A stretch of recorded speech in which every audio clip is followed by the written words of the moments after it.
doing? Good afternoon, good evening. Good evening, this is Oscar Blue, Border Network News. We're live at this part, as you can see right there. My partner right now, rolling with me. Border Network News for you, Oscar Blue and Anthony Agüero. But live right now with political adventure right here from Miami, Florida. Young lady over here. I'm taking her on this trip. We're live at this little canyon right now, people. In this canyon we stop. Why? Because she wanted to know where the other wall ends and how they're building it from east to west. This is the other wall that is getting built on top of this after this new one. You know, this new one is apparently, this old one, I don't consider it old, but it was built on the Trump administration as he became president. This one, it goes up to 10 to 15 feet, probably a little bit taller than that. But the one that I show you, and I've been showing you for the past weeks, is this one that is getting built, and it's a much higher one. This one is around 30 feet, and it goes all the way from the west, from the east to the west. So apparently, this people, this is going to get built, and it's going to go to all the way to the west to the beach, where we're having a bunch of problems. And it stops right here, as you can see. Right there is the construction where it starts. You have American workers working on the other side, on the side of the United States, right here.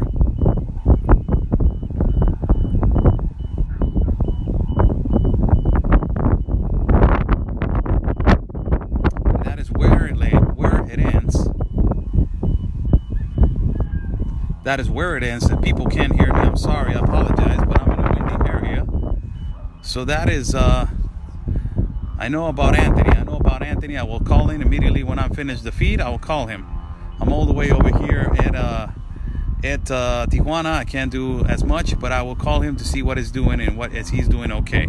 So this is the other part of the wall, and is ending, and then it ends right here on this particular part, as they are building this wall from the east to the west. And apparently, you know, this wall is gonna get all the way. It's gonna get constructed and built all the way to the west. Now we have over there American workers, as you can see.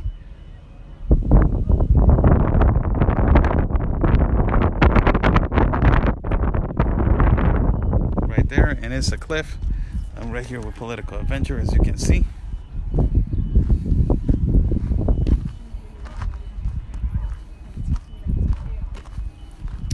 And I will make a close-up right here on the American workers on the other side. This is very heavy machinery that they got, and they are apparently, you know, putting you know, largest pieces of metal. As you see right there, he's carrying a large piece of metal. And this is the kind of machinery the United States is having. This large machinery, this big machinery, is the one that is carrying the largest pieces of metal and putting them as you know, as a puzzle right there next to the other one, as a domino. He's putting them right there, and he's right there. Let us put you guys on a little view of the whole you know, steel that is waiting to get constructed. Right there you have all your money, all your taxes for the wall is right there. This was not here, people. This was not here a week ago. This is brand new. They just put this steel right here on this side of the wall, and as you know, they're moving real fast, as you can see.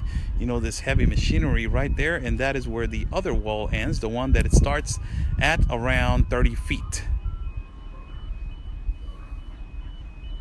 So yes, you know, the wall, this one, it goes up to 15 feet, and it goes down there. And the most critical thing is that they are investigating these houses, that they live really close to the border, as they are being investigated. Why? Because they are housing a lot of immigrants. They are housing a lot of immigrants, and you know, they're having a lot of problems.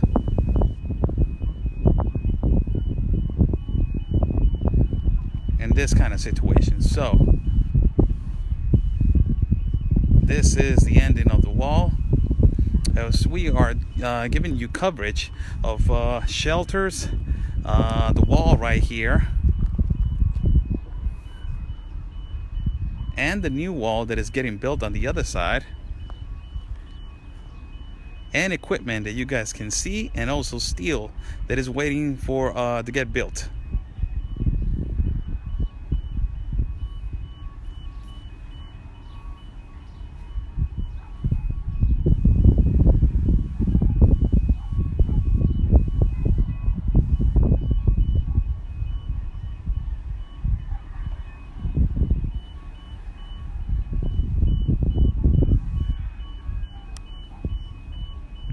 There you go.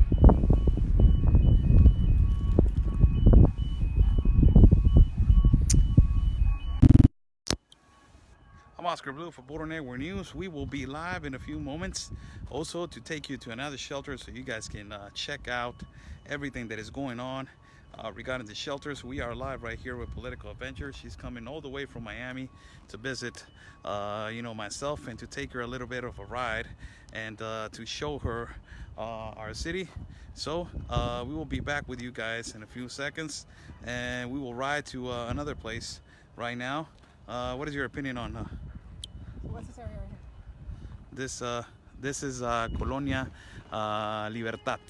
Colonia Libertad? Yes, it's been one of the, back in the 60s and the 70s and 80s, this was a big coyote, big humongous coyote part of the city.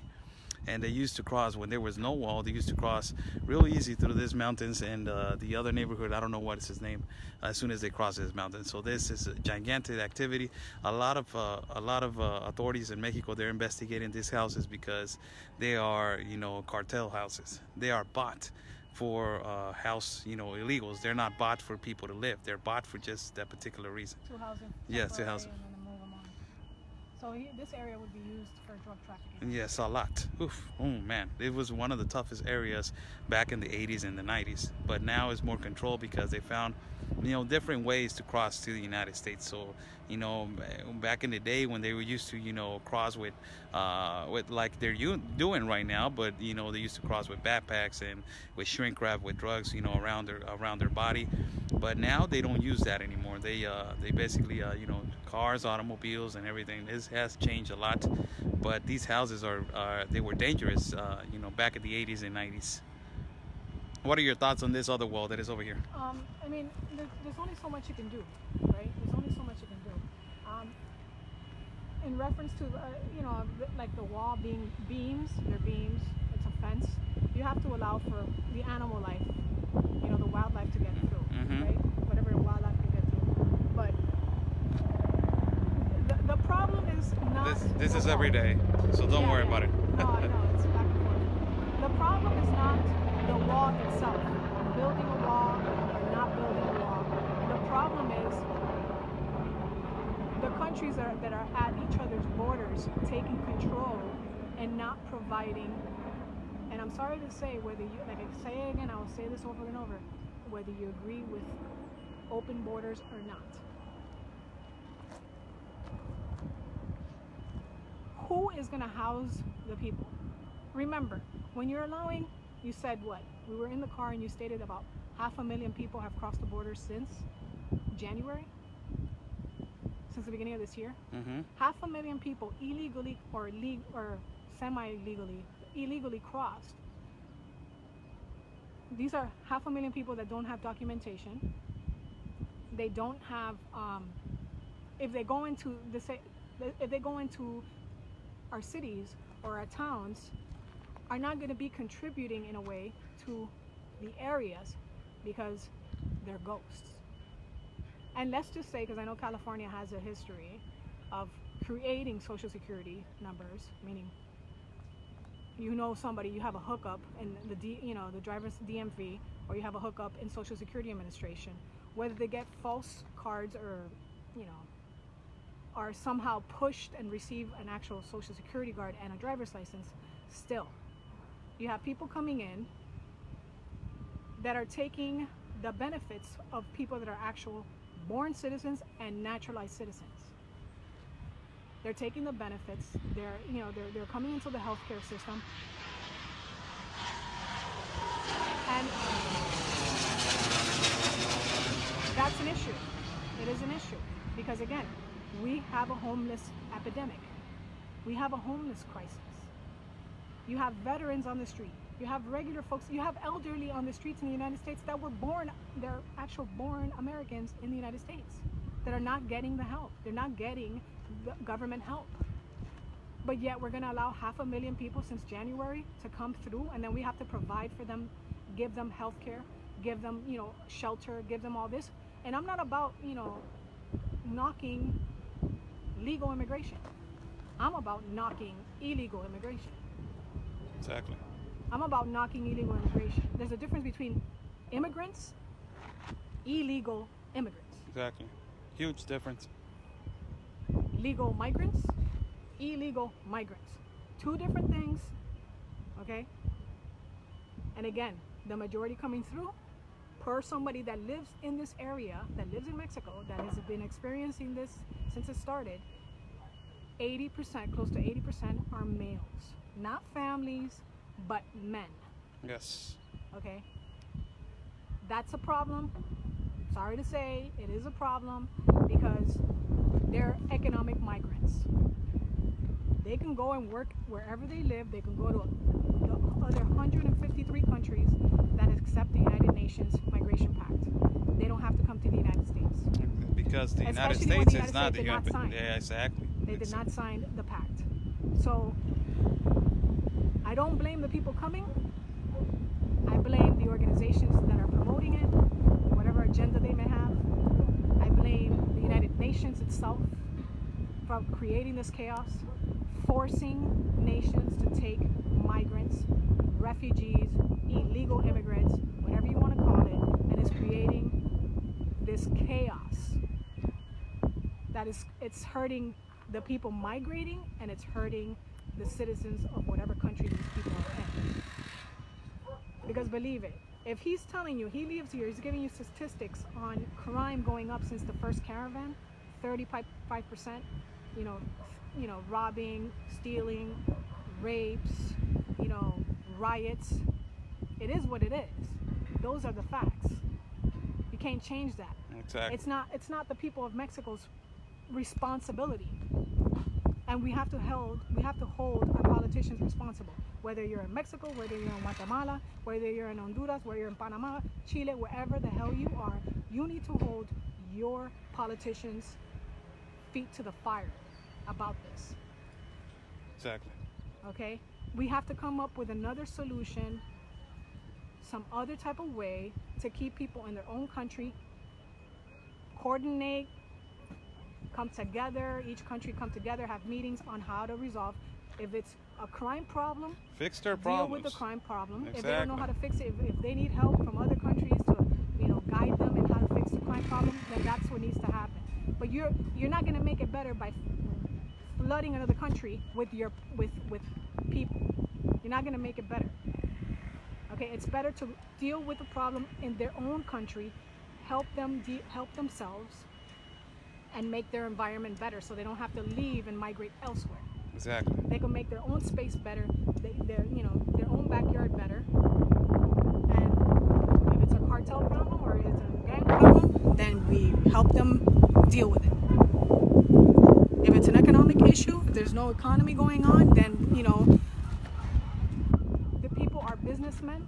They can create an economy where there is no economy, and supposedly that's the issue. If there's no jobs, you can create jobs. You can make deals. There's a bunch of creative ways that you can deal with the problems that each country is having. It's just getting the right people within that country to actually do this. My issue is that everybody's corrupt and we need to clean house. Everybody needs to clean their own house with these corrupt politicians. And trust me, once you start kicking butt and kicking these people out of office and trying to get people in that actually will change with what's going on in your environment, you're going to see the Americas change. Yes. And that's my piece on that.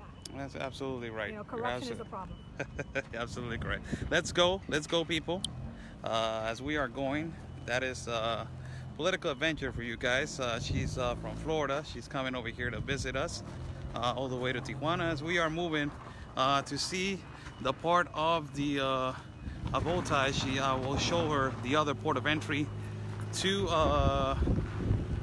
the other port of entry to the United States, and after that we will have another round trip to another shelter, and from there we will keep on moving.